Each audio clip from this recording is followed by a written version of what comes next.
दिनै दुलाराय देउरि फरायसा आफादा नारायणपुराव नारायणपुर पुलिस थानानि बिबानगिरिनि बेरेखायै हेंथायारि हाबाफारि लायो।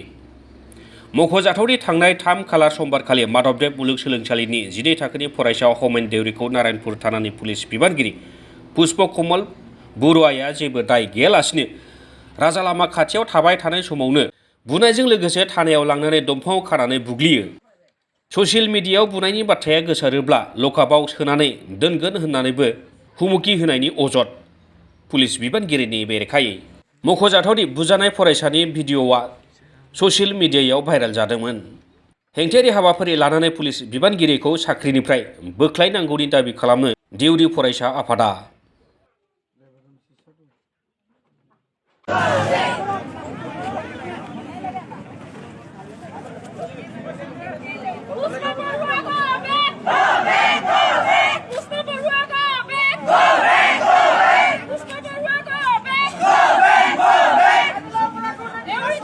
¡No